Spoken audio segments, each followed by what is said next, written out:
Y para analizar las consecuencias de esta pelea que se está volviendo muy común entre taxistas y el sistema Uber, nos acompaña el senador por el Partido Conservador, Jorge Hernando Pedraza. Senador, qué gusto tenerlo acá. Me da mucho gusto de verdad que nos acompañe hoy. Muchas gracias, Giovanni. Aquí atendiendo su invitación y desde luego creando reflexión, haciendo un análisis de la situación dolorosa que hoy se vive y que está transmitiéndose a los usuarios en todo sentido y buscando aportarle a los colombianos también algunas ideas sobre esta problemática. Senador, hablemos y armemos un poco el debate.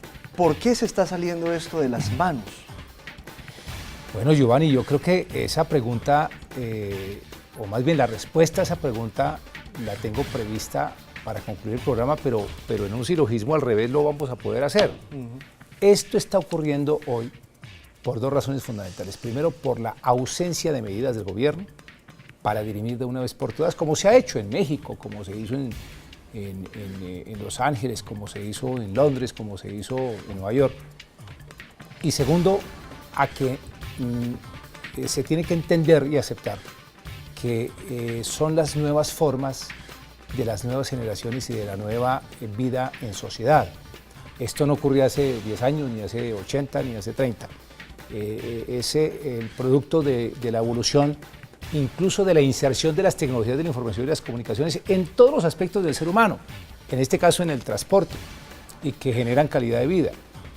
Por eso, al llegar a estas plataformas, han cambiado los usos y las costumbres y hay que entender que estos son asuntos de mercado, no son caprichos, no son medidas que alguien quiere imponer contra alguien, entre otras cosas porque lo mejor que podría ocurrir es que haya una comprensión, una conciliación, una convergencia de intereses, porque tanto los taxistas se necesitan como los de usuarios de Uber y de todas las aplicaciones son importantes y son necesarios porque hoy son demandados por un mercado. Es decir que Uber podría resultar siendo, o más bien estos sistemas y estas aplicaciones podrían terminar siendo una perfecta complementación al servicio público de transporte regulado por el Estado, que son los taxis amarillos, y a la vez estas aplicaciones podrían tener como un excelente complemento todo el transporte regulado. Lo grave es que estamos llegando a unos escenarios de incomprensión, de violencia, de intolerancia y lo más grave, de puesta en riesgo y peligro tanto de conductores de uno y otro como de usuarios de uno y otro. Senador, si eso estuviera en sus manos, ¿cuál sería el primer paso para empezar a solucionar el problema y para que las dos plataformas puedan converger y trabajar juntas? Lo primero que habría que hacer es aceptar que esto es una realidad mundial. Y yo no defiendo las plataformas como tal, ni a los empresarios o a las empresas, no. Es simplemente defender una tecnología. Esto es imparable. Una tecnología, y esto no se va a poder parar. Entonces, al aceptarlas, hay que, de parte del Estado, entrar a regularlas. Mire ustedes, en México se hizo, lo regularon como un servicio de transporte prestado en vehículos particulares y los han obligado a pagar, además, un porcentaje de 1.5% de cada carrera con destino al transporte público, a subsidios, etc. Pero aquí lo que hay que aceptar es que esto no es ni ilegal. La discusión no es si esto es legal o ilegal. Esto es una tecnología y eso no tiene discusión. Yo recuerdo cómo hace 15 años se decía que Voz sobre IP era un fraude de telecomunicaciones. Y eso era un fraude y entonces había que inmediatamente intervenir a las empresas y lo que había que hacer era que más bien se metieran en ese tipo de uso y ofertaran ese servicio. Y así fue tanto que poco tiempo después aparecieron hasta nos inventamos un verbo, voipear. Y entonces se decía que eso era un fraude en telecomunicaciones. No, era una tecnología. La tecnología, siempre y cuando esté al servicio del ser humano para beneficiar y mejorar su calidad de vida, hay que asumirla, hay que aceptarla. Si eso fuera fraude, los teléfonos normales que teníamos para hablar y comunicarnos, que eran para voz, pues entonces todo el mundo fuimos fraudulentos porque terminaron utilizándose para fax y para otros servicios que era lo que se llamaba valor agregado. Exactamente lo mismo está ocurriendo aquí. La discusión no es si hay legalidad o ilegalidad, porque entre otras cosas es un tema que está demandando un mercado. Eso se llaman modernamente hitos de la economía digital, que es la economía compartida, y que son de moda en el mundo entero, y que vamos a ver muchas más cosas al respecto. Es la economía colaborativa, que tiene además muchas ventajas. Si se tratara aquí de hacer un DOFA en favor de las aplicaciones y un DOFA en favor de los taxistas, pues yo al final lo que termino diciendo es que se complementan y que se necesitan los dos servicios. Pero eso está dividiendo a la sociedad profundamente. Episodios como el de Bogotá, queman un carro, la hija del ex vicepresidente Santos, víctima, lo de Cartagena, Claro. ¿Cómo políticamente se puede hacer? Porque a veces uno siente que hay como miedo para tratar de ponerle fin a esta situación. No solamente dividiendo, lo más grave es confrontando a la comunidad y a la sociedad y poniendo, repito, en riesgo la integridad y la vida de las personas. Hoy hay temor de la gente. De tal forma que lo que hay que hacer es que el Estado asuma el toro por los cachos y reglamente todas estas aplicaciones. Más aún en el Congreso de la República cursan unos proyectos de ley para hacerlo y garantizarle a los taxis y a los taxistas unos elementos mínimos para que ellos no tengan ninguna consecuencia negativa, entre otras cosas porque es que mercado hay para todo el mundo.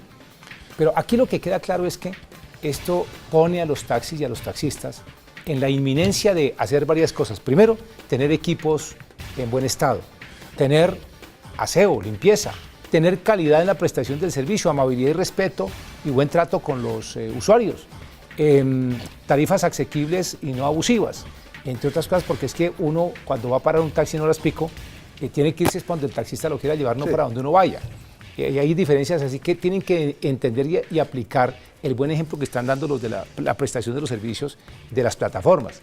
Y los de las plataformas tienen que entender que no pueden venir aquí a Colombia a prestar un servicio que si bien es cierto es producto de un mercado, no le van a pagar nada al Estado colombiano. Tienen que entonces el Estado reglamentarlos y ponerlos a que paguen unas tarifas al Estado, por bien sea por la ruta de las aplicaciones o por la ruta del servicio vía número de carreras hechas, en fin.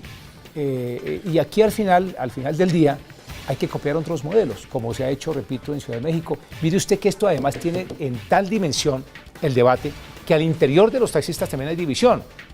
Y es, usted sabe, Giovanni y los colombianos, cuánto vale un taxi pequeño, que entre otras cosas son muy chiquitos y en Colombia, pues vale 145 millones de pesos o 140 millones de pesos. Con el cupo. Perdóneme, el vehículo como tal no vale arriba de 30 millones de pesos. Correcto.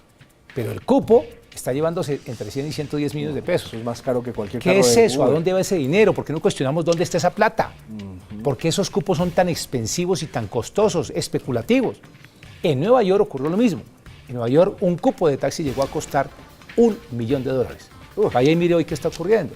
Llegaron las plataformas y eso descendió, entonces eso es muy amable con los usuarios porque esos cargos y esos altos costos no se reflejan vía tarifaria y de paso se ha dicho, pues es el momento de desmontar esos cobros y esos cupos que no tiene sentido que el Estado siga amparando que haya empresas que se dediquen a la venta de cupos de manera indiscriminada para hacer mucho dinero por cuenta de unas personas que manejan eso. Incluso ni siquiera son los dueños de los taxis, son otras personas. Y hay que decir cosas adicionales, la seguridad es otro elemento. ¿Cuántos fenómenos se han presentado de atracos, de muertes a bordo de taxis? Claro, hay taxistas y la mayor parte de los taxistas son muy buenos ciudadanos y la mayor parte prestan un buen servicio, pero ahí también se han infiltrado malhechores que posan de taxistas para atracar a los usuarios, como también hay usuarios que toman los vehículos y que no son usuarios comunes y corrientes, sino delincuentes que van a atracar al taxista y muchas muertes se han visto en el pasado sobre esto. Es decir, que aquí también hay cosas que aprender sobre esto.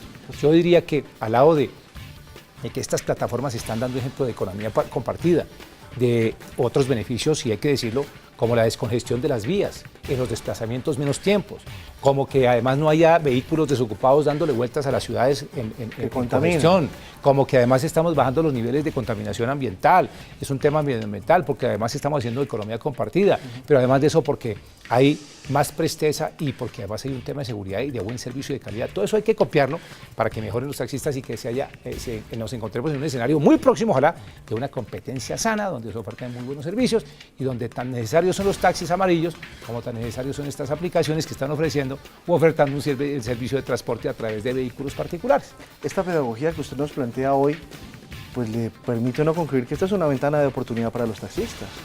¿Por qué ese gremio es tan reticente? Yo creo que si uno conversa con los taxistas, en el fondo ellos no tienen esa resistencia, pero hay algunas personas que de pronto ejercen una manipulación sobre ellos y que, pues, respetables pero no compartibles. Incluso hay gente que ha sido temeraria, que ha sido,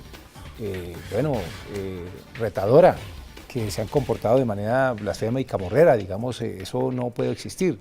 Y creo que lo que hay que evitar, sí, en todo caso, es que esto siga repercutiendo en hechos de violencia, porque la ciudadanía no lo soporta. Además de eso, un servicio público debe ser garantizado por el Estado. Por eso el Estado tiene que intervenir de manera urgente y probablemente tomar una decisión vía decreto por el Ministerio del Transporte, mientras se ejerce la condición por el Congreso legislativa de darle a esto una estabilidad, de regularlos a los usuarios que hacen, que se trasladan en las ciudades y entre las ciudades también a través de estas plataformas pagan unos servicios. Y estas empresas no están tributándole nada al fisco, ni al erario, ni a la municipalidad, ni al distrito capital, ni a ninguna ciudad, ni al Estado. Así que también es necesario meterlos en cintura para que estas plataformas, hoy, que están haciendo cerca de 1 millón de viajes, facturación conocida, paguen al Estado, paguen a la ciudadanía unos impuestos y una parte de sus ganancias, que dicho sea de paso son enormes.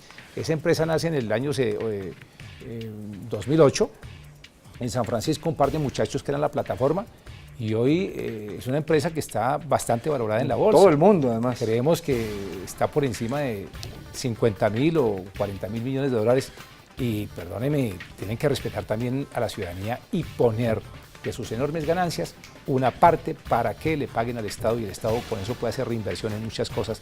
Ojalá que sean todos de seguridad vial, ojalá que sean todos también en beneficio de los taxistas, en beneficio de los usuarios, en beneficio de la movilidad, en beneficio de las reglas del tránsito, en beneficio de la descongestión, en beneficio del uso de la bicicleta, en beneficio, en fin, de las distintas modalidades que son hoy un problema gravísimo de la sociedad, de la humanidad en todos los lugares del mundo, porque en todas las ciudades hay congestión y hay dificultades de movilidad.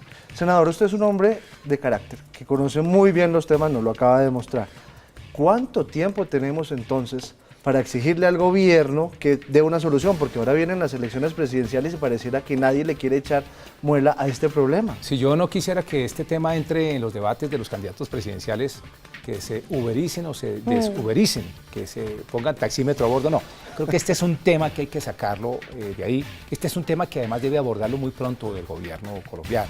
Más aún, estamos contribuyendo a que se haga desde el Congreso de la República, y hay que ser consultivos, pero también el Estado tiene que ejercer su principio de autoridad y, sobre todo, evitar actos de violencia que Dios no quiera, deriven en pérdidas de vidas, como ya ha habido exposición notoria, de acuerdo a lo que incluso en la parte introductoria de este programa se ha visto. Esperemos que no lleguemos a esos extremos y que podamos hacerlo mucho antes y poder tener en esto otro ejemplo de paz, de convivencia. Todos caben. Perdóneme, si yo utilizo mi WhatsApp para llamar a mi señora que me recoja a la salida del programa, pues esa es una plataforma y me viene a transportarme. Entonces yo estaría haciendo una cosa ilegal. Para mí eso no es una ilegalidad. Pero aquí se pelea, es que más allá de ser legal o ilegal, esto es una realidad, es un hecho, es una nueva oferta del mundo moderno a través de la tecnología. La tecnología tiene esa gran condición. Por eso, Giovanni, siempre hay que buscar que la tecnología esté al servicio del ser humano y no el ser humano al servicio de la tecnología. Este es uno de los casos. Pues, senador, muchísimas gracias por la claridad que nos ha dado a nosotros para entender este problema. Ojalá desde el Congreso usted pueda ayudar para que se dé una solución, porque yo creo que la ciudadanía está esperando respuestas urgentes. Gracias por acompañarnos. Con mucho gusto, y desde luego estaremos pendientes de que tanto taxis como Uber puedan entender que la ciudadanía necesita de la oferta de los dos servicios y que pueden convivir. Estamos conviviendo frente a unas circunstancias que eran mucho más radicales y dolorosas, y estamos demostrando que podemos llegar a escenarios de paz, sobre todo buscar calidad de vida, y ahora más que lo necesita el ciudadano, y sobre todo la seguridad en las ciudades. Y eso es construir paz. Así es, y los prestadores del servicio público de transporte tienen muchísimo que hacer, porque son realmente unos policías cívicos. Cada taxista, cada prestador del servicio de transporte es un policía cívico que debe, además de prestar su servicio, cuida a la ciudadanía, como la ciudadanía también tiene el deber de cuidar a quienes prestan estos servicios. Creo que la convivencia pacífica y todos ganan.